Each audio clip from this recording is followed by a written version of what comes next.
Vous écoutez le podcast de la famille de Tejet. Message de Néo. Le karma.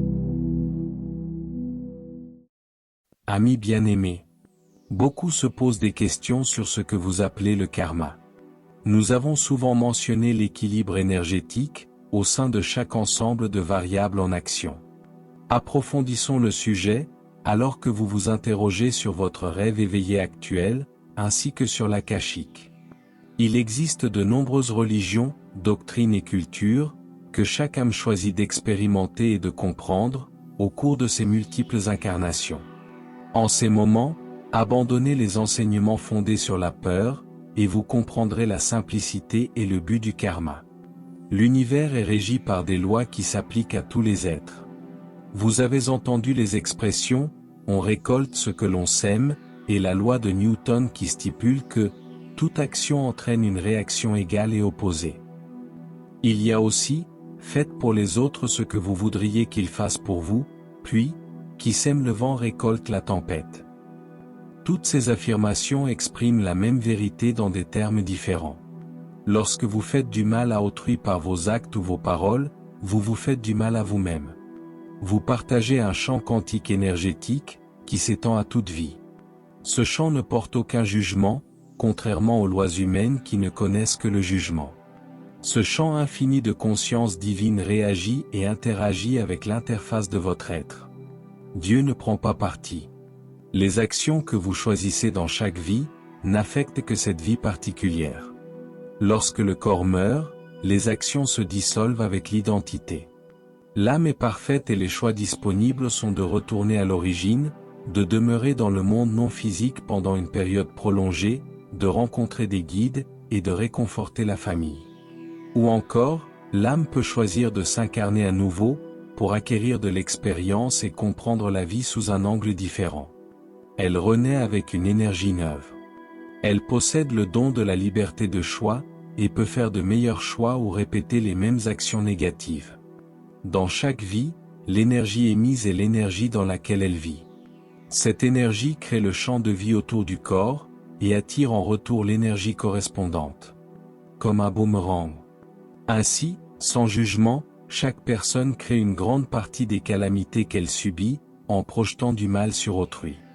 Cela vous revient directement. Parfois, cela n'arrive pas au moment même.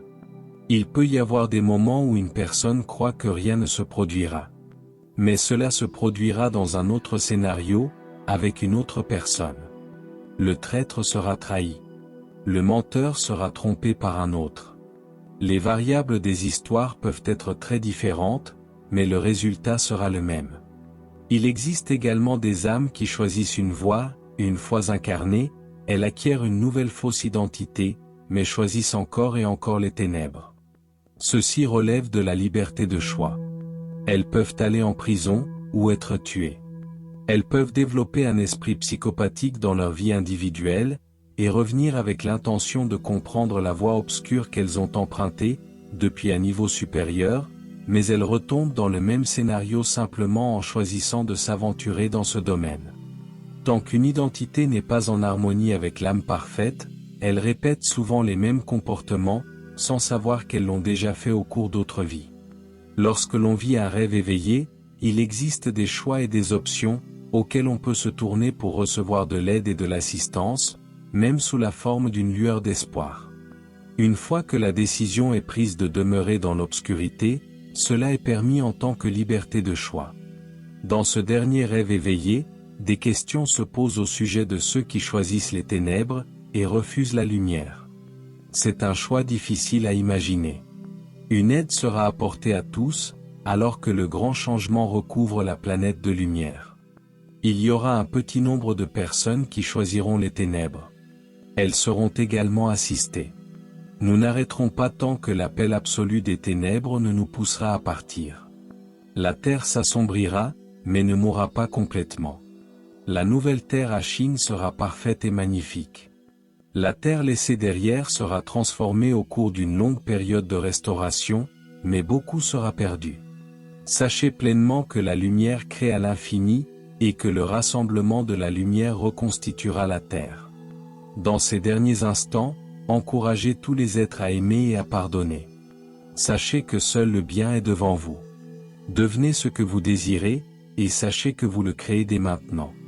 Vous portez la lumière. Brillez de 1000 feux pour autrui. Eneki Mea. Je vous aime tellement. Néo.